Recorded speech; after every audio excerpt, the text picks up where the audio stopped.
Hola, buenas tardes, bienvenidos, bienvenidas a esta transmisión en vivo de Etnova en casa, desde mi casa, pero en nombre del Museo Etnográfico. Mi nombre es Anabel Castaño, soy del área de acción cultural del museo y espero que esto esté funcionando porque desde mi computadora Facebook no me está mostrando si la transmisión está funcionando en vivo o no. Sí me está mostrando el chat, así que cualquier cosa, si ustedes quieren compartirme si me ven bien, si me escuchan bien, va a estar fantástico, porque son estas cuestiones de estar en vivo, de estar usando estas tecnologías, los imprevistos que a veces pueden llegar a estar ocurriendo. Y hace un tiempo ya que no estoy haciendo una transmisión en vivo para el museo, así que puede llegar a ocurrir algún imprevisto, por ejemplo. Pero bueno, voy a fijarme acá también a ver si justamente esto está funcionando. Por ahora no me está diciendo nada, así que tengo la esperanza y cruzo los dedos de que esto ande bien. Lo estoy mirando acá desde mi celular a ver si se está transmitiendo, pero bueno, no sé, vamos a ver si acá en el chat ustedes me dicen si me pueden ver. Pero bueno, como les decía, estoy acá en mi casa. El museo en este momento sigue cerrado al público, a los usuarios. Están asistiendo personal del museo, están trabajando en distintos espacios del museo, áreas y sobre todo en trabajos sobre colecciones, pero de momento el museo no está abriendo al público. Por eso es que nosotros seguimos ofreciendo actividades para todo público a través de las redes sociales. Distintas áreas se han ido sumando a estas propuestas que estamos haciendo para la gente, y en este caso esta era una transmisión que estaba vinculada a la temática de, por un lado, el Bicentenario de la Universidad de Buenos Aires, que por supuesto nos hizo pensar en el centenario, un poco más de centenario en realidad, de la historia del Museo Etnográfico. Yo el año pasado, si ustedes han estado acompañándonos a través de las redes sociales, estuve compartiendo algunos contenidos acerca de la historia del museo a través del ciclo de Etnova en casa, pero además de eso estuvimos, por ejemplo, haciendo algunas conversaciones desde finales del año pasado y este año también con distintas compañeras y compañeros especialistas con su propia historia de trayecto interno dentro del museo a través del ciclo de conversaciones desde adentro, el museo desde adentro, conversaciones con trabajadores y trabajadoras del Museo Etnográfico. Sigo tratando de ver esto. Bueno, muchas gracias Rasti de Guernica, que me dice se ve y se escucha perfecto. Buenísimo, porque te digo, Rasti, y a la gente que esté mirando este video, estoy un poco a ciegas en este momento, pero bueno, son cosas que pasan.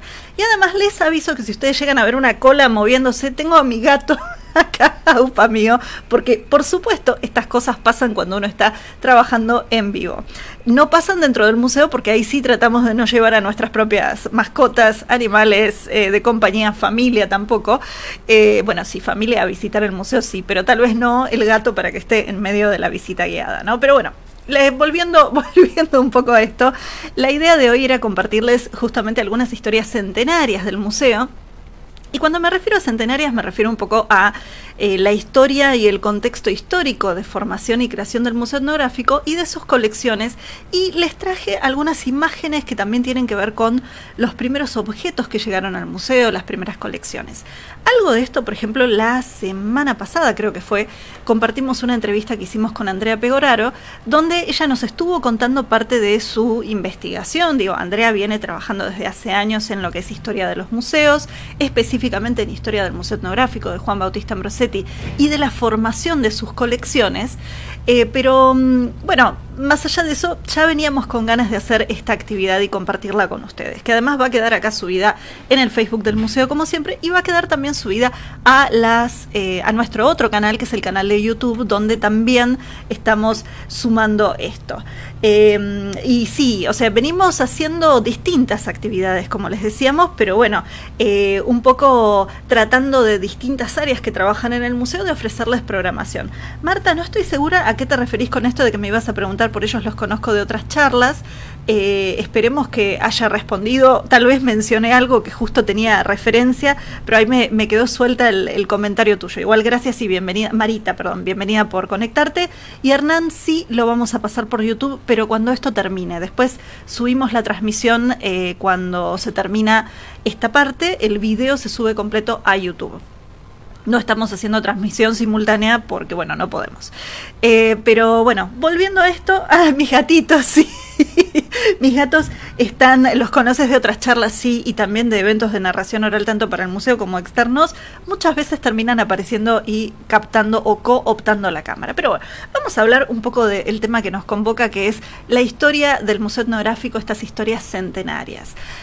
Como les decía, hay muchas cosas que ya las hemos compartido, pero nos parece relevante poder compartirlas de nuevo o comentarlas. Ya les hablábamos un poco sobre esta historia del museo y de cómo se fundó. El museo pertenece a la Facultad de Filosofía y Letras de la Universidad de Buenos Aires. Es un museo que tiene realmente muchísima historia en ese sentido, y cuando se fundó era parte de una cátedra en realidad. O sea, Juan Bautista Ambrosetti, que fue el que lo creó, era un profesor. Andrea Pegoraro justamente hacía referencia a esto. Él entra como profesor haciéndose cargo de la cátedra de Samuel Lafone Quevedo, y empieza a dictar prehistoria americana, lo que sería en ese momento prehistoria americana, para, digamos, a ver, esa era la función de él, pero además él empieza a hacer un proyecto de museo. Él ya venía fundando otros museos, trabajando desde otras perspectivas también, y una de las cosas que empieza a ocurrir es que está esta búsqueda no solamente del trabajo académico, del trabajo del libro y del papel, sino también del trabajo sistemático en el campo. Ambrosetti es una de las primeras personas, si no es que la primera, que empieza a hacer estudios sistemáticos arqueológicos. ¿A qué nos referimos con sistemático? No era hacer un pozo y sacar lo que encontraba, sino hacer un registro que además después le permitía hacer un registro comparativo, hacer una reconstrucción o un seguimiento de la historia local, de las transformaciones, de las características arqueológicas de las regiones, de los distintos objetos justamente que aparecen y que se van encontrando en los espacios que Ambrosetti va investigando. Y esto yo lo aclaro porque es algo fundamental para pensar en esto, ¿no? Y además, algo que también pasa, además de ir a trabajar al campo, es llevar los objetos a las manos de la gente, ¿sí? O sea, él al traer los objetos, así en general lo digo, pero lo que está hablando es de traer la cultura material. Y para esto quiero mostrarles un objeto en particular, que es este disco que está acá al lado mío, y mientras tanto voy sacando a mi gato porque está a punto de tirar el micrófono. Saluden, ahí está. Cosas que pasan, como les decía. Este disco que ustedes ven acá al costado es uno de los primeros discos que llegó a la colección inicial del Museo Etnográfico. El museo se fundó con 14 objetos que en ese momento sí no habían sido parte de una expedición arqueológica científica, sino que se reunieron a través de, distintas personas. En este caso creo que este disco lo dona Indalecio Gómez, que era una de las personas que acompaña a Ambrosetti en la fundación del museo. Indalecio Gómez era del consejo académico, del consejo, espero no meter la pata porque ahora justo se me están cruzando los datos, pero era del consejo superior, y él es uno de los que propone la creación del museo, junto con Ambrosetti, al decano Piñeiro, que va a ser el que va a autorizar la creación. Y como decía la vez pasada en la entrevista del Museo Desde Adentro, Andrea Pegoraro, no había una sede. El museo se crea solamente en papel, en nombre, digamos. Está la formalidad, pero esa formalidad, por supuesto, lo que va a permitir es abrir la puerta a que se empiece a activar un montón de investigaciones vinculadas a esta institución. Pero una institución sin espacio físico es una institución que en realidad no termina de funcionar, o por lo menos eso es lo que Ambrosetti va a estar buscando, que el museo tenga una sede. Y esto, justamente Cáceres Freire, su biógrafo, lo menciona, y Andrea Pegoraro también hizo referencia a esto, de que Ambrosetti se aparece con los primeros objetos de la fundación, de la colección fundante del museo, los deja en la mesa del decano, y estos objetos van a ser los que van a empujar al decano a decir, bueno, te vamos a asignar un espacio, y ese espacio iba a ser los sótanos de la calle Viamonte 430, que es el actual rectorado de la Universidad de Buenos Aires, ¿sí?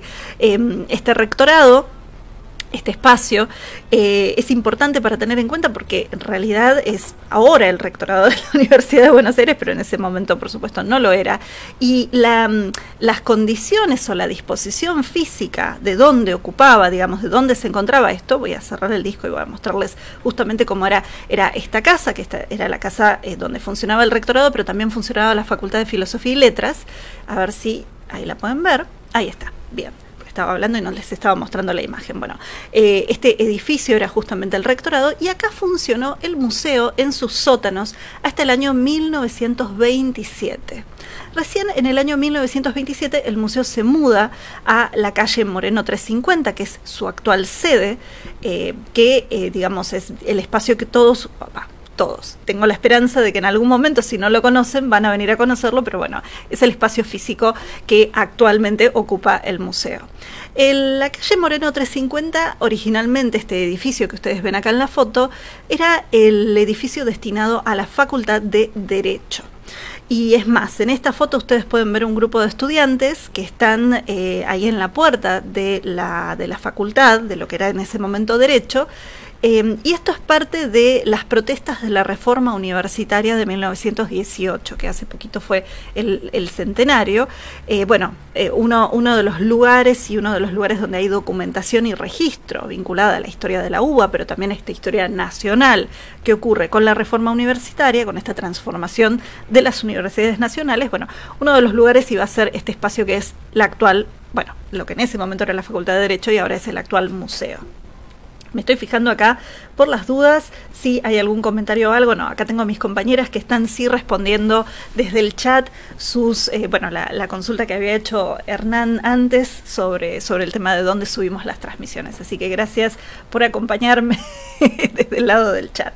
Y como les decía entonces, en este edificio, que es el edificio actual que el museo ocupa, originalmente no estaba pensado ni para museo. Y en realidad cuando se hizo cuando se hizo el edificio de Moreno 350, yo no sé, porque no tengo el registro de que hubiera sido pensado para ser tampoco facultad. Este fue el primer edificio, y acá viene con acompañamiento protagónico, este fue el primer edificio 100% hecho para la Universidad de Buenos Aires. ¿Qué quiero decir con esto? Hay un dato que es muy interesante. La universidad está cumpliendo en este momento 200 años, ¿sí? 200 años, la universidad se funda el 12 de agosto de 1821 y en el momento en que se funda ocupa edificios que ya existían. Ocupa, por ejemplo, ¿cómo es que se llama? La Manzana de las Luces. La Manzana de las Luces va a ser uno de los primeros lugares que la universidad va a habitar, donde se van a dictar clases. Estoy tratando de buscar justamente una foto para compartirles de la Manzana de las Luces, pero en este momento la tengo muy perdida, así que ya espero encontrarla. Pero lo cierto es que es en este espacio en donde al principio funciona la UBA. Otros espacios se van abriendo, pero son espacios que ya existían, edificios ya existentes. El museo viene a ocupar, lo que ahora es el Museo Etnográfico, lo que en ese momento era la Facultad de Derecho, viene a ocupar un espacio que antes no estaba. El edificio este que estamos viendo en la foto acá, se construyó en el año 1878. Lo va a construir un arquitecto llamado Pedro Benoit. Y lo va a hacer para la universidad siguiendo un estilo que era el estilo de la época, y entre otras cosas, ahí sí podemos pensar que tal vez el edificio sí, cuando se estaba terminando la construcción, se pensó para Facultad de Derecho. Bueno, ustedes tienen en la parte superior de la foto como una especie de unas figuras, eso es un grupo escultórico, ese grupo escultórico está representando la justicia. De esto nosotros nos enteramos cuando el museo empezó a restaurar su fachada, ¿sí? Hace un poco más de 10 años se hizo todo un trabajo maravilloso de restauración de toda la fachada del museo, de una puesta en valor, que además ganó varios premios, y empezó originalmente con la restauración del grupo escultórico, que estaba en un muy mal estado. Cuando se empezó a investigar acerca del grupo, se encontró que justamente estaba representando esta alegoría de la justicia y además replicaba una obra de arte, una pintura que está en Roma, que también, es una alegoría donde cada uno de los personajes, son 3 personajes en el grupo escultórico, entre los 3 van conformando esta idea de la justicia. Debajo del grupo escultórico, en la foto, ustedes van a ver que tiene como una especie de semi-arco, un arco de medio punto, creo que se le dice. Soy arqueóloga, no soy arquitecta, así que discúlpenme por el error. Y debajo de eso hay como una especie de frente, un rosetón, para decirlo también de alguna manera un poco aproximada, que dice, en la foto original dice Facultad de Derecho y Ciencias Sociales, si mal no recuerdo, Facultad de Derecho seguro. En la actualidad, después de que se hizo la puesta en valor y la restauración, lo único que sí cambió en la fachada fue que ahora lo que dice es Museo Etnográfico Ambrosetti. Pero es verdad que en ese momento, cuando este edificio se hizo, no estaba pensado para eso. Incluso hay varias diferencias entre el edificio original del museo y el edificio actual. Por ejemplo, en su entrada, en no solamente lo que dice en el texto, sino algunos otros aspectos, pero casi todo el edificio se mantiene prácticamente igual. Y no solamente eso, sino que ustedes pueden encontrarse con que hay algunos elementos que dan cuenta de que las reformas que sufrió el museo fueron reformas que se sufrieron o que se vivieron arquitectónicamente en la primera mitad del siglo XX y no posteriormente. ¿Sí? ¿A qué me refiero con esto? Bueno, vamos a buscar un detalle como para que ustedes puedan ver un poco mejor la restauración, ¿no? Y este detalle que yo les estoy diciendo de lo que dice el texto, pero vamos a ver ahora si acá ustedes lo pueden ver.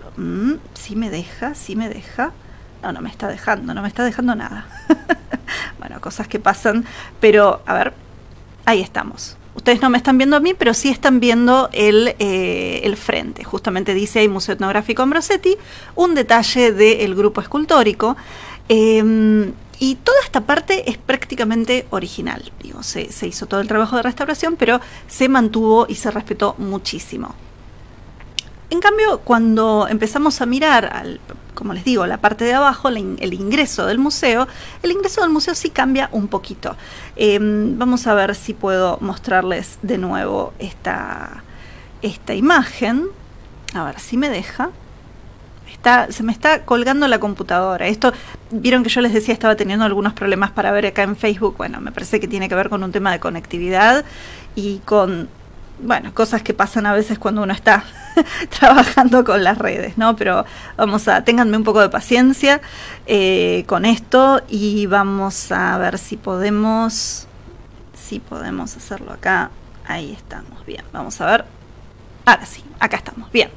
Esta, digamos que sería la entrada o el ingreso del museo actualmente. Y permítanme mostrarles, a ver si se deja. Sí se deja. Bueno, no se está dejando. Bueno, cosas que pasan, ya está. No voy a hacerlos perder el tiempo con la transmisión en vivo y con esto si es que no funciona el recurso. Pero cuando les estaba hablando un poco de esto es que en el edificio original de Moreno 350, por ejemplo, ustedes ven acá la puerta de entrada y ven inmediatamente al lado una ventana. Bueno, en su arquitectura original, el edificio no tenía esa ventana, tenía otra cosa, tenía algo totalmente distinto, que es, a ver si... ahora estoy tratando igual de pelearme porque quiero mostrárselos a toda costa. A ver, bueno, se mostró pero no se está mostrando al derecho, bueno. Cosas que pasan. Ahí estamos, bien, ustedes deberían poder verlo ahora mejor. Ahí está. En vez de tener una puerta de entrada y una ventana, originalmente lo que teníamos era una triple arcada con una gran escalera de ingreso. Toda esta reforma se hizo antes de que el museo se mudara a el actual edificio. O sea, originalmente teníamos esta gran entrada, este gran ingreso, donde ahí pueden ver nuevamente a los estudiantes de la Facultad de Derecho durante las protestas de la reforma universitaria, pero posteriormente las dos arcadas laterales se cerraron, se les colocó una ventana y se convirtieron ahí en áreas de oficinas.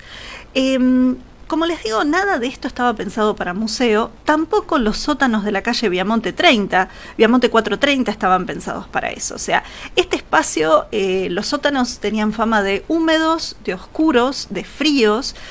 Hay muchas anécdotas respecto a Ambrosetti pasándola muy mal ahí adentro y a la vez pidiendo que se mejoraran las condiciones del espacio y del edificio, sobre todo porque, como yo les decía, las colecciones del museo empezaron de forma muy pequeña, empezaron solamente con entre 14 y 15 objetos, pero eso fue en 1904, cuando el museo se fundó y cuando todavía no se había mudado a esta sede.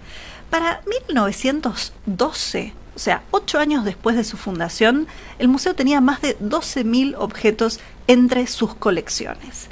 Miro acá en el chat por las dudas. Bueno, la gente se viene sumando. Bienvenidos, bienvenidas, buenas tardes.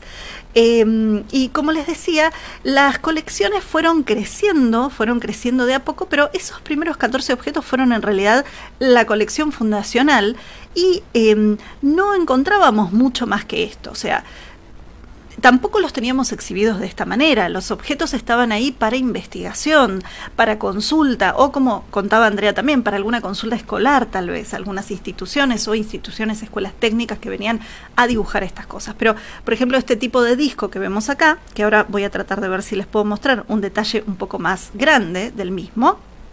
Acá lo tienen, este es un disco de bronce. Ambrosetti fue un especialista en investigación de lo que él llamaba la región Calchaquí, que estamos hablando sí del noroeste argentino y sí de la zona de los valles calchaquíes, y él va a publicar un libro que se llama El bronce en la región Calchaquí, entre las numerosas publicaciones que él va a escribir sobre sus trabajos arqueológicos, donde va a estar haciendo un análisis y digamos, poniendo este tipo de objetos en valor, o sea, hablando de ellos y hablando del contexto de hallazgo de estos mismos. En la actualidad, y tenemos el año pasado hicimos 1 o 2 vivos donde estábamos hablando del tema de los objetos de bronce precolombinos andinos. Justamente estos objetos han sido muy investigados y hay muchísima información nueva al respecto, nueva digo, en comparación con los tiempos de Ambrosetti, desarrolladas e investigadas al respecto de este tipo de cosas. Bueno, yo les decía, empezamos con 14 objetos, algunos muy bellos y muy interesantes y muy particulares, pero para 1912 teníamos más de 12.000 objetos que estaban todavía ocupando estos sótanos de la calle Viamonte 430, cosa que además se hacía muy difícil el tema de el uso de los espacios. Hay una... A ver si estoy tratando de buscar acá, hay algunas imágenes que tenemos históricas del museo en ese momento. Una foto que les voy a mostrar es una foto de algo que ustedes, por ejemplo, en la actualidad no verían porque no está en las colecciones del museo, sino que fue a otro museo actualmente. Y esto es esta imagen de una sala que era la sala de calcos. Los calcos son réplicas. Y esto es algo importante porque estas réplicas que se hacen sobre piezas usualmente de gran tamaño permitían también estudiarlas, permitían poder verlas de forma más detenida. Y en el caso este de los calcos, estos calcos fueron después trasladados a el Museo de Calcos de la Cárcova, que está en la actualidad en la ciudad de Buenos Aires, muy cerca de la fuente de las Nereidas, la fuente de Lola Mora, ahí cerca de la entrada de la Reserva Ecológica. Digo, como para que ustedes conozcan, y es un museo precioso que en este momento administra la UNTREF. Bueno, toda la parte precolombina, o una gran parte de los calcos precolombinos y de algunas otras regiones, sobre todo calcos del mundo antiguo, fueron o venían desde el Museo Etnográfico. Hace cosa de unos 10 años, Carlos Navarrete, un arqueólogo de México y Guatemala, viene trabajando hace muchos años en esa zona, por ejemplo, vino al museo a dar una conferencia respecto a uno de los calcos. No sé si ustedes ven acá en la foto, se ve como una cabeza gigante, una cabeza olmeca. Bueno, eso es un calco, una réplica de esa cabeza, y él hizo una investigación respecto a la cabeza en su emplazamiento original y el calco, o sea, esta réplica de esta cabeza, que una de las cosas que él nos contaba era que por temas de conservación y por temas también a veces de descuido o en algunos casos de situaciones de vandalismo también que pueden haber ocurrido a la pieza que está al aire libre en su lugar original, que no quiere decir que esto no tenga que estar en su lugar original, pero él contaba que, bueno, a través del transcurso de los años también, la pieza estaba en mucho peor estado, y el calco lo que a él le había permitido, entre otras cosas, era poder ver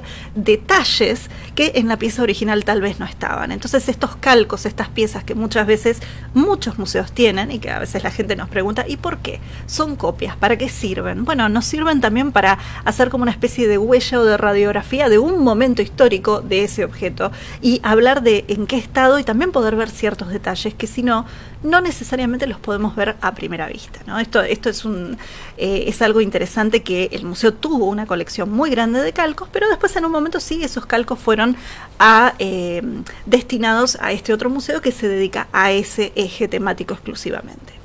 Yo voy contando un poco de esto, pero también estoy mirando cada tanto en las preguntas en el chat. Veo que acá hay gente que nos está acompañando, así que gracias por seguir acá. Gracias, justamente el Museo de la Cárcova que está en la UNA, ahí dejan en el chat el enlace, gracias Vero. Y les pregunto a ustedes también del otro lado si tienen curiosidad sobre algún objeto en particular o alguna de estas historias centenarias que yo estoy compartiendo acá. Vamos a ver, mientras tanto, yo les decía, por ejemplo, de estos más de 12.000 objetos que llegaron al Museo Etnográfico, entre otros estaban estos calcos, había objetos que eran réplica, había objetos que fueron excavados en distintas expediciones arqueológicas. El museo hizo expediciones todos los veranos con profesores y estudiantes para justamente aplicar estas técnicas sistemáticas de investigación arqueológica, y estas colecciones fueron llegando al museo. También las colecciones ingresaron a través de donaciones, objetos donados por distinta gente. En algunos casos Ambrosetti contactaba a la persona y le decía que tal coleccionista tenía una colección a la venta de objetos, y entonces esa persona le compraba al coleccionista esos objetos. Y esto podía ser comprarle directamente al coleccionista o darle los fondos al museo para poder adquirir esa colección. Y así fue como llegaron, por ejemplo, los objetos de Nueva Zelanda y de otras partes de Oceanía, algunos objetos de Asia, algunos objetos de África también. Estoy tratando de buscar justamente una imagen que tengo acá, que, como les digo, me están dando muy mal la conectividad, así que gracias por la paciencia y el acompañamiento. Pero bueno, estamos tratando a ver si se conecta esto. No se está conectando. Bueno, vamos a ver mientras tanto. Pero bueno, la idea era mostrarles esta imagen. Que bueno, esperaremos un poquito mientras se carga. Mientras se carga la imagen, les digo, estos, por ejemplo, había coleccionistas como un hombre llamado Oldman. Oldman era un inglés que tenía, como les digo, contactos con todas las colonias de prácticamente todo el mundo, las colonias inglesas sobre todo, y tenía una colección personal, y además de eso tenía una colección que era a la venta. Entonces Ambrosetti, por ejemplo, contacta a Devoto, a Antonio Devoto, para Antonio Devoto, para comprar una parte de la colección que Oldman tenía a la venta, ofrecida a distintos museos, y estos objetos llegan al etnográfico.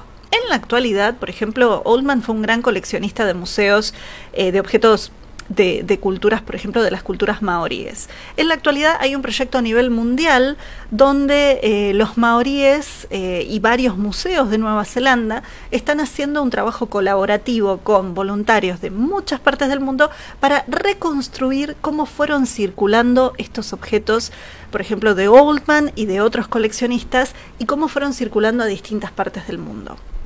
Todo esto sobre todo se daba antes de la Primera Guerra Mundial.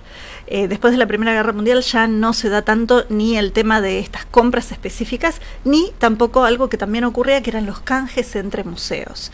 Pero bueno, eso es otro universo también dentro de lo que son el mundo de las colecciones. Otras cosas que también, el museo tenía, es que a veces la facultad nos daba los fondos para poder comprar un objeto. El altar budista, que yo muchas veces les he comentado y que es, digamos, uno de los objetos más queridos por el público, por los visitantes que han venido a conocer. Bueno, acá hay un detalle, justamente una foto, un detalle de nuestro Butsudan, este altar budista japonés. Por ejemplo, fue una adquisición que hizo el museo en el año 1910-1911. Ustedes lo tienen en el centro, ¿sí? Bien centrado en la imagen. Ustedes pueden ver a Buda. Es un Buda muy diferente del barrio chino o de estas ideas digamos, de la cultura popular, que muchas veces es el Buda redondo, gordito, sentado, que también es un tipo de Buda, pero este tipo de Buda, por su posición, que además está parado sobre una flor de loto, con una mano apuntando hacia la tierra y otra mano apuntando hacia el cielo. Yo en este momento las voy a tratar de poner y que no esté al revés de la cámara. Este Buda se lo llama Buda Amida. ¿Sí? Es un tipo de Buda que además tiene un mensaje específico, o está vinculado a un mensaje específico.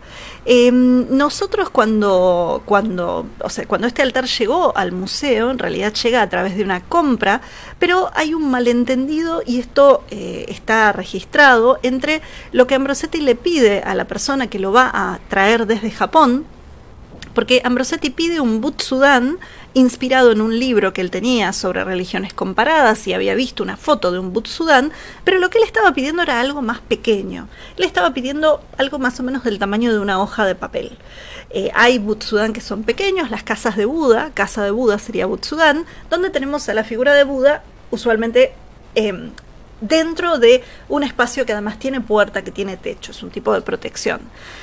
Pero lo que se fabrica para el museo, porque esto se hizo especialmente para el museo, fue un altar budista, un Butsudan, de 2 metros por 3 metros, que acá ustedes lo pueden ver, y que está hecho enteramente de madera, con trabajo de dorado a la hoja y algunos herrajes en bronce. Debajo de Buda hay como un objeto que tiene como unas puertas, ¿sí? Es una especie de rectángulo dorado que ustedes van a ver en la foto. Bueno, eso se llama Ihai, ahí se pone el nombre de... bueno, en este caso ese Ihai lo que tiene es una oración deseando buena fortuna, felicidad y paz al país que está recibiendo este altar o al espacio que está recibiendo este altar. Y un poquito más abajo hay una placa de bronce que no se ve acá en la foto, pero que lo que está diciendo es donación señor Tomás Ambrosetti. Yo les venía diciendo de que este altar era una compra. Bueno,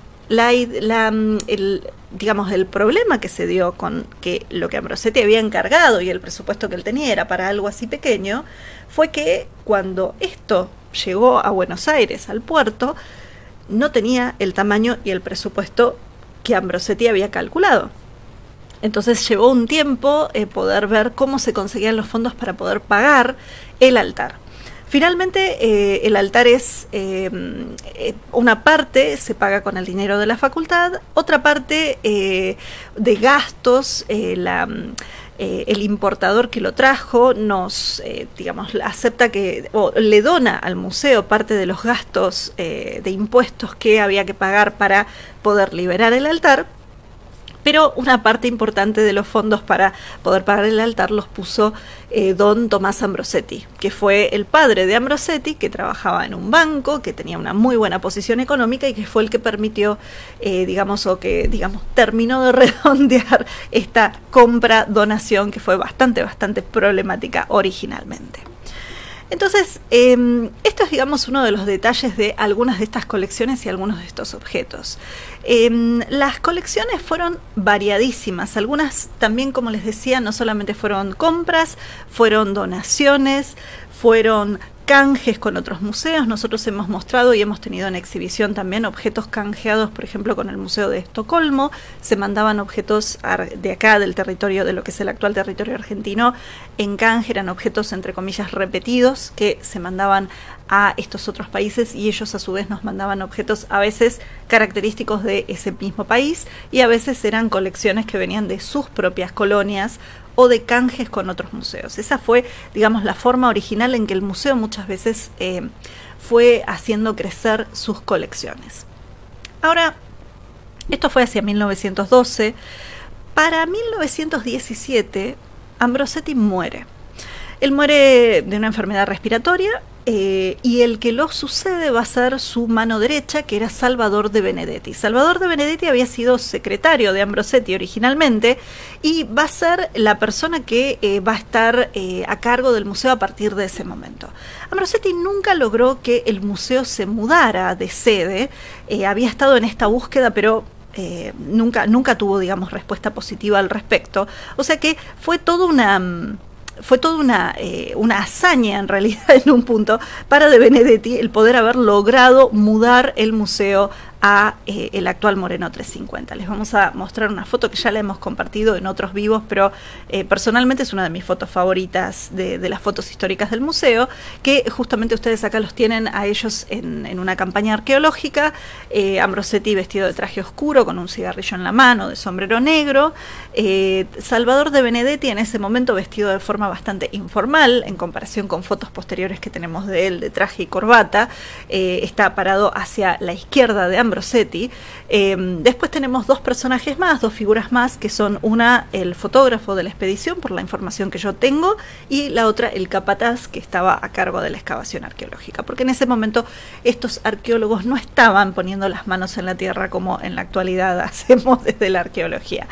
De Benedetti fue director del museo y también él fue y siguió la línea de Ambrosetti en muchos aspectos. O sea, él también se fue enfocando en, por ejemplo, conseguir una sede para el museo, también hizo que las colecciones crecieran, pero sobre todo, como nos contaba Andrea Pegoraro la vez pasada, pero también esto lo hemos compartido también en otros vivos vinculados a otras exhibiciones, De Benedetti trabajó muchísimo para, por ejemplo, enfocarse en colecciones que tenían que ver con muchas zonas cercanas al país, en zonas limítrofes. Nosotros, por ejemplo, tenemos acá en la colección del museo dos trajes de baile cubiertos en placas de plata que son de Bolivia, que vienen de lo que, según la información que nos han dado académicos, investigadores y también gente de allá, se compraron originalmente en la ciudad de La Quiaca, pero serían del Sucre colonial, eran del Sucre colonial. Y tenemos estos trajes que también estoy tratando acá de cargarlos para que ustedes los vean. Justamente estos trajes los compró Salvador de Benedetti a través de las gestiones que él hizo con la universidad, además de la ayuda de Victoria Aguirre, que fue quien puso los fondos para comprar la mitad de los trajes. Digamos, los trajes recibieron fondos de dos partes, de la facultad por un lado y de Victoria Aguirre por el otro. Victoria Aguirre era una mujer que era de una familia pudiente, que tenía mucho interés y mucha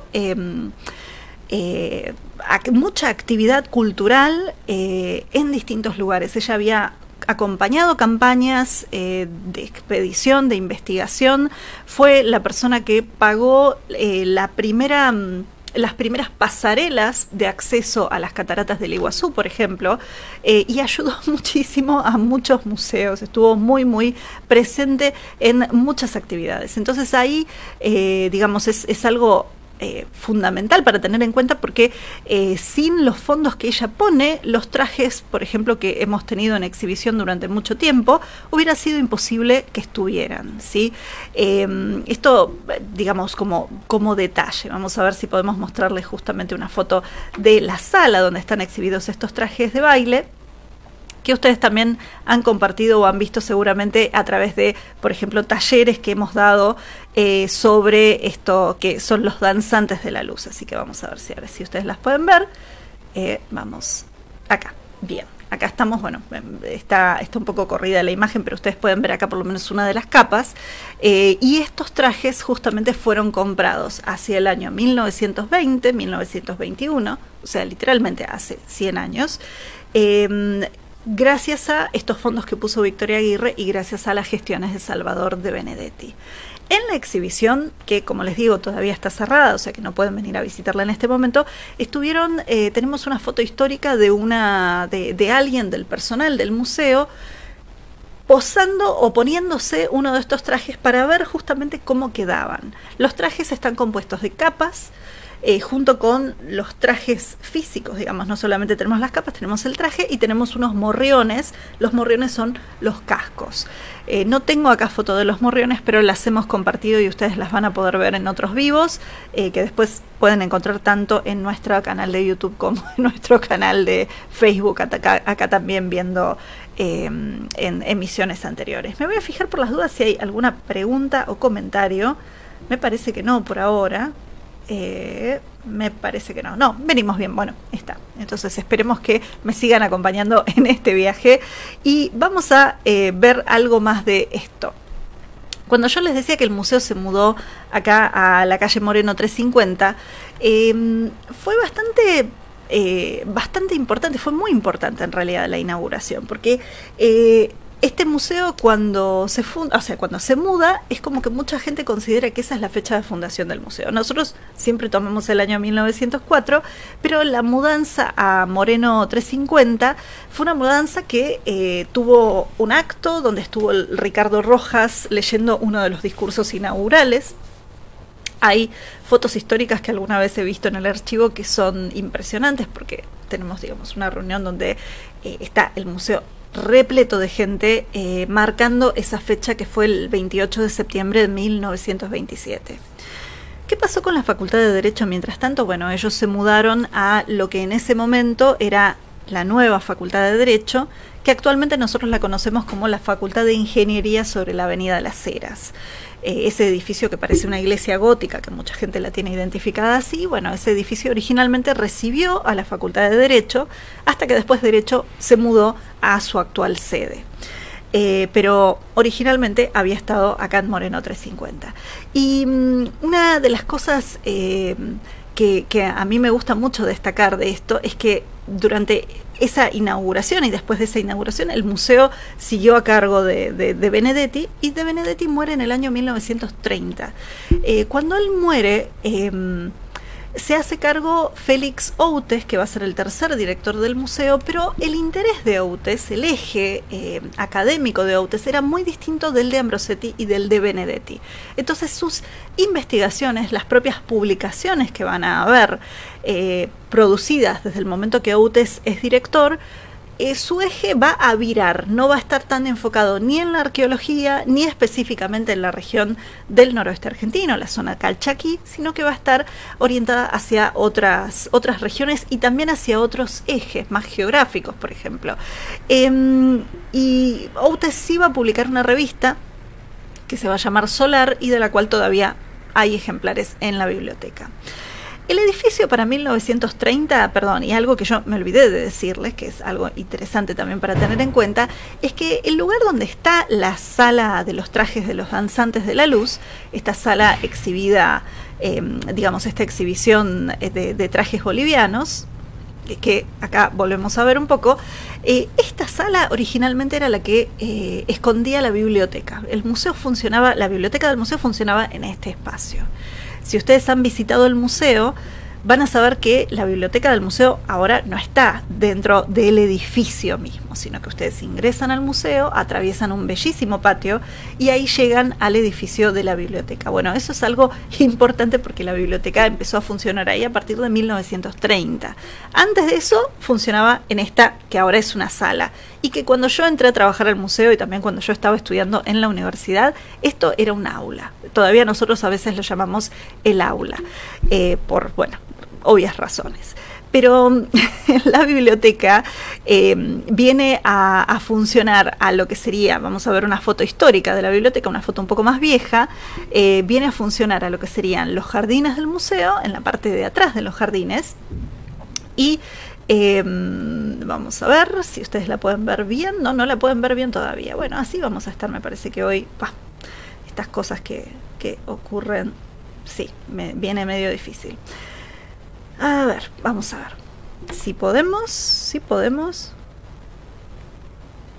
Ahí está. Bien, por fin. Ustedes la pueden ver ahora en la biblioteca. Bueno, esto sería la foto del patio y de la biblioteca antes de que el patio se restaurara, se hiciera toda una transformación y una renovación. Y este edificio es el que alberga la biblioteca desde el año 1930. La biblioteca se llama Augusto Raúl Cortázar, así como la Biblioteca Central de la Facultad de Filosofía y Letras de la UBA. Nosotros dependemos de la facultad. Y es, digamos, una sede o una rama de la sede central que funciona en la calle Puan 480. Esta biblioteca, este edificio, mejor dicho, que ocupa la biblioteca, originalmente acá funcionaba lo que se llamaba la Oficina de Estadística Municipal. La oficina, digamos, el predio del museo prestaba o compartía espacio con una oficina que no tenía nada que ver con la Universidad de Buenos Aires. Pensando es que en esa época, en 1920, 1930, todavía algunos espacios físicos, las fronteras entre instituciones estaban un poco borrosas, para decirlo de alguna manera. Después, ya para el 30, la Oficina de Estadística Municipal se va y acá llega la biblioteca, que tiene una colección impresionante. Digo porque sí, cuando el museo vuelva a abrir, las invitamos a que vengan a conocerla. Me voy a fijar a ver cómo estamos con las preguntas, el chat, si es que hay preguntas, si es que hay gente acá en el chat que quiera saber algo en particular. Nosotros, el museo, por ejemplo, el edificio actual de la calle Moreno 350, nosotros en el año pasado compartimos un vivo donde explicábamos un poco cómo era la zona donde estaba emplazado el edificio, que es una zona vinculada mucho a la segunda fundación de Buenos Aires, la fundación de 1580. El museo y la manzana donde se encuentra el museo está entre medio de dos grandes conventos, el convento de San Francisco y el convento de Santo Domingo, que actualmente, digamos, tienen como un espacio mucho más reducido, pero originalmente, y antes de que existiera el museo, el convento de San Francisco era mucho más grande en su emplazamiento, porque además tenía quintas, tenía todo un espacio, digamos, un espacio verde, silvestre casi, alrededor, y lo mismo pasaba con el convento de Santo Domingo, digamos, era mucho más grande el complejo habitacional y el complejo edilicio, y digamos, el terreno.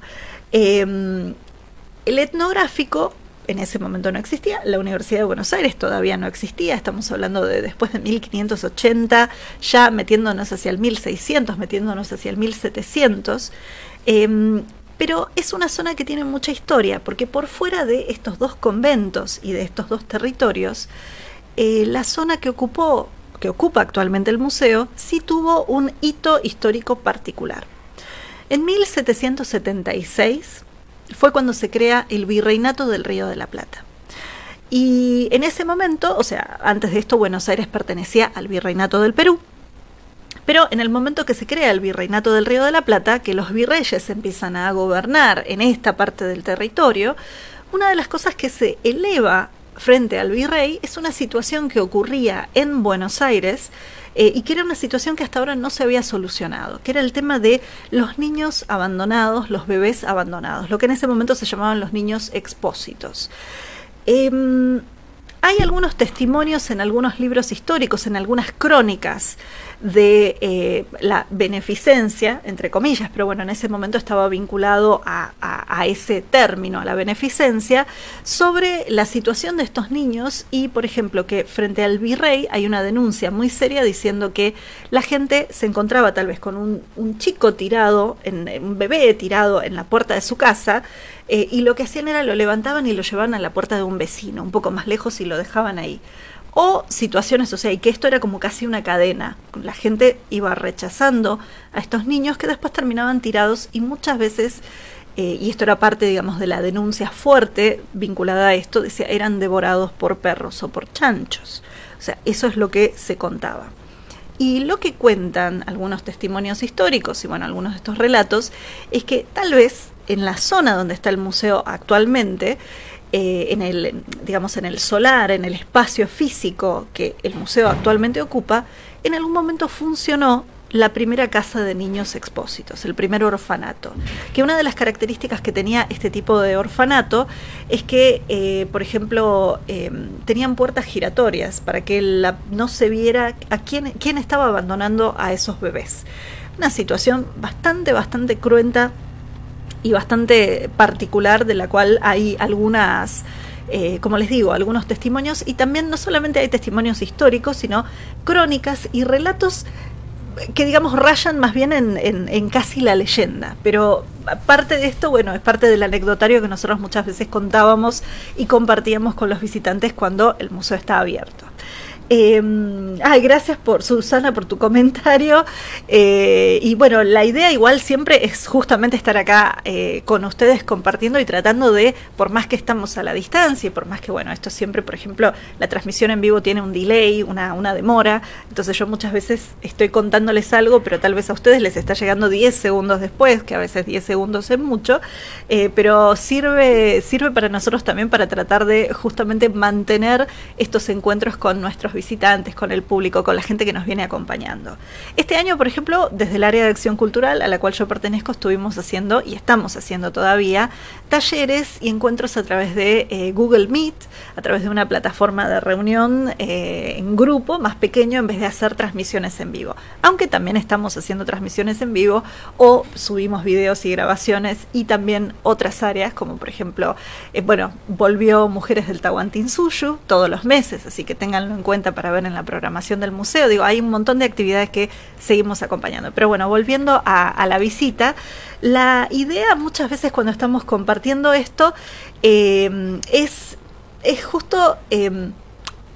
digamos, ir recorriendo algo de estas exposiciones, ir conociendo que algunos de estos objetos que forman parte de muestras actuales también tienen su propia carga histórica y su propia historia vinculada más a los momentos fundacionales del museo, o esos momentos donde el museo también era muy diferente a lo que es en la actualidad. Voy a mirar acá que creo que tenga un comentario de Hernán. Bien, Hernán dice, cuando puedas, dijiste que los trajes eran del Sucre colonial, hay comentarios del Face que dicen que son de Potosí. ¿Podrías decir algo al respecto? Gracias por tu pregunta. Por lo que nosotros tenemos de información, que la información viene a través de distintos y distintas investigadoras, entre ellas, por ejemplo, Isabel Iriarte, que es una investigadora que trabajó muchísimo sobre los trajes, pero también a través de el trabajo de Verónica Cereceda, de Fundación Azur, en Bolivia. Cuando estos trajes se hizo la puesta en valor de ellos, se hizo la restauración, se hizo un préstamo a Estados Unidos y después volvieron, bueno, los trajes la información que nosotros tenemos a través de todas estas fuentes de investigación es que esto estaba vinculado a lo que en ese momento se llamaba la ciudad de los 4 nombres, lo que era Charcas, Chuquisaca, La Plata, que en algún momento aparece también Sucre identificada como La Plata en los testimonios, y lo que actualmente es Sucre. Hemos tenido comentarios, y acá creo que también te lo están respondiendo en el chat. Nosotros hemos consultado a través de esto a los investigadores, pero por lo menos lo que nos están diciendo es que la base es que es de Sucre. Tal vez, o sea, y lo más seguro es que sí, o sea, este mismo tipo de trajes o trajes similares se usaran en Potosí, pero de eso yo desconozco. O sea, al revés. Seguro que sí, nosotros no tenemos esa información, o sea, la información que nosotros tenemos es al respecto de esto. Y en ese sentido también hay algo que es importante tener en cuenta, y que las colecciones de los museos se investigan, o sea, nosotros vamos investigando. Estos objetos no están, no son una planta que nace de la nada, primero, sino que están vinculados a prácticas culturales, pero incluso las prácticas culturales, por ejemplo, cuando hablo de prácticas culturales me refiero a para qué se usan, cómo se usan, quién los usa, pero vamos más allá. Vamos a la práctica cultural de los museos mismos. El museo tal vez compra un objeto, o lo adquiere a través de un canje, o se lo donan. ¿Qué información tenemos al respecto? Bueno, nosotros también estamos haciendo investigación. Se hacía investigación en ese momento, o sea, dejaba un registro de la historia de ese objeto. Estoy tratando de mostrarles justamente, volver, por ejemplo, al altar budista, ¿sí? O a los discos de bronce. Nosotros tal vez de esto tenemos un tipo de información, que es la información que a nosotros, por un lado, nos llega a través de la donación, que nos llega a través del importador japonés que trae el altar budista al museo. Tenemos información a través de hablar con monjes budistas, visitantes, especialistas en un tema, especialistas en otros, en cultura japonesa. Entonces, por ejemplo, podemos contarles un montón de aspectos del altar. Eso seguro. Que no quiere decir que con eso estamos contándoles todo. Es imposible. Y a la vez también, cuando algún visitante nos hace una pregunta, lo que nosotros hacemos es no les vamos a decir sí o no definitivamente, vamos a investigar. O sea, pero en función de la información que nosotros tenemos les podemos decir, por ejemplo, esto es así. En el caso de los trajes, la información en base a investigadores e investigadoras que no solamente son de acá, sino también de Bolivia, son de Sucre. Entonces, por ahora es la información que tenemos y es lo que tenemos para compartir. Pero un aspecto importante, y también es un aspecto importante de la función de los museos, es que cuando estamos trabajando sobre estas colecciones, constantemente también estamos repensando nuestras miradas, estamos repensando la forma en que las abordamos, estamos repensando qué nos dicen estos objetos. Hace más de 100 años Ambrosetti, sobre estos discos de bronce, tal vez tenía un tipo de información que después, a lo largo de los años, investigadoras como Heather Lechman, que fue una de las principales investigadoras sobre el bronce precolombino en el mundo andino, o posteriormente acá en Argentina Luis González y todo el equipo de investigación que trabaja con él, nos han contado y nos han abierto un panorama sobre este mismo objeto o sobre muchos otros objetos vinculados a este que cada vez más nos completa el rompecabezas de algunos aspectos del pasado que no conocemos. Porque siempre cuando estamos mirando hacia el pasado, lo estamos mirando con un sesgo, que es el de nuestra propia perspectiva, de nuestra propia experiencia cultural, pero también es el sesgo de la información con la cual contamos. Entonces, los museos muchas veces, o sea, una función fundamental, y esto es algo que lo están haciendo muchas áreas dentro del museo, también investigan las propias colecciones y la historia de las propias colecciones, porque de esa manera lo que nos vamos encontrando es con un panorama que obviamente es mucho más complejo, pero también es mucho más rico. Y también nos hace pensar en, por ejemplo, cómo la ciencia pensaba de una manera, o cómo una institución cultural pensaba de una manera, o cómo la academia pensaba esto. A ver, me están dejando algunas preguntas acá, mientras tanto, perdón, voy mirando así por las dudas. Bueno, los ciclos de películas fueron muy interesantes, gracias Susana, sí, y siempre están, es algo que en lo presencial y bueno, en lo virtual también se ha logrado gracias a la sección de Asia y África hacer. Vamos a ver acá un poquito más. Bueno, muchas gracias Mariel. ¿Conoces el museo desde que estudiabas filosofía? Ah, qué bueno. Bueno, claro, Mónica Verón, que es la actual directora del museo, que además ha dictado clases, bueno, ha dictado en todo el país. Mira, y viniste hace 3 años a la Noche de los Museos a la actividad presentada por unos narradores. Bueno, yo desde el lado de que siempre coordino a los narradores, así que qué maravilla, espero que lo hayas disfrutado. Y bueno, una cosa que, por ejemplo, acá le están preguntando a Mariel, mi compañera, desde el chat, es en qué año estudiabas filosofía y cómo era el museo en ese momento, porque también eso es algo que a nosotros nos interesa saber. La historia del museo no es solamente una historia desde el lado de las colecciones, es una historia desde el lado de las personas. Todas estas instituciones están formadas por personas y el museo tiene una triple función que desde que se fundó la ha cumplido y la sigue cumpliendo. Es un espacio de exhibición, sigue siendo un museo. Vuelvo a mostrarles acá a uno de nuestros primeros 14 objetos. Pero además de ser un espacio de exhibición, es un espacio o una institución de investigación. Este objeto también perfectamente puede resumir ese aspecto porque ha sido fotografiado, documentado, analizado a través de distintos métodos y escrito, o sea, hay muchísimo escrito al respecto, no solo de este disco, sino de muchos otros. Pero además de eso, es un espacio educativo. Nosotros dependemos de la Universidad de Buenos Aires, dependemos de la Facultad de Filosofía y Letras, o sea que hemos cursado dentro de las aulas del museo. El museo no solamente tiene o se dictan materias vinculadas a la arqueología, a la carrera de antropología, sino que también se han dictado y se dictan a veces materias que tienen que ver con la carrera de historia o de geografía. Hay equipos de investigación interdisciplinares, gente que viene a la biblioteca también a escribir sus tesis, a investigar, porque hay mucho material justamente que tenemos para investigar. Pero además es esto, es dictar clases. Y en los más de 100 años de historia del museo, muchos tipos de clases se han dado. Es más, una cosa que todavía no he logrado terminar de resolver o de preguntarle a algún historiador de la historia de la Facultad de Derecho, por ejemplo, es tal vez, esa es una hipótesis mía, se las comparto acá públicamente, no sé qué me van a decir mis compañeros al respecto, pero tengo la hipótesis de que muchos de los que fueron después presidentes en Argentina, aquellos que estudiaron Derecho, es muy seguro o es muy probable que hayan estudiado en la sede de la Facultad de Derecho, que era en la calle Moreno 350. O sea que tal vez incluso algunos de estos personajes históricos pisaron, ¿no?, los patios o los pisos o las aulas que actualmente son salas de exhibición del museo. Porque el periodo en que el museo funcionó como Facultad de Derecho llegó hasta 1925.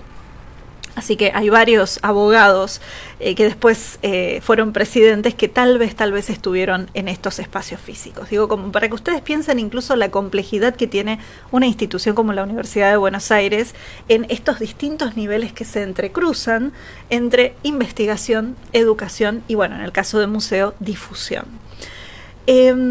Me fijo por acá, por las dudas, bueno, venimos bien, me parece, con los comentarios, así que, y ya estamos en el horario. Yo voy terminando esta transmisión agradeciéndoles por el acompañamiento, recordándoles que estamos en las redes sociales, acá en Facebook, pero que también este video va a estar subido en YouTube, que hay un montón de actividades durante la cuarentena que hemos compartido tanto el año pasado como este. El año pasado hemos utilizado el hashtag Etnova en casa, etno por etnográfico, B larga A por Buenos Aires, en casa. Si ustedes buscan así van a encontrar en distintas redes sociales muchas publicaciones, incluyendo publicaciones y actividades y propuestas dirigidas a familias, a adultos, digo, a distintos tipos de públicos. Y además otras áreas que también están desarrollando muchos materiales para el museo. Si nos están siguiendo acá en Facebook es que ya están conociendo mucho de la oferta nuestra. Tenemos una página web donde también ahí pueden encontrar un montón de cosas, y por supuesto que cuando el museo vuelva a abrir al público les vamos a estar avisando y les vamos a estar esperando. Mientras tanto, seguimos acompañándolos por acá o acompañándolas, y esperamos bueno, recibir sus comentarios, sus preguntas, y también su compañía, porque estas instituciones y estos espacios existen con las personas, no son para nosotros, digo, para quienes trabajamos ahí adentro, sino que justamente son instituciones que son públicas. O sea, el museo es de todos nosotros, y es importante eso para quererlo, para preservarlo, para ponerlo en valor y para justamente seguir defendiendo, como siempre, la universidad pública y la educación de calidad o la investigación de calidad, por ejemplo.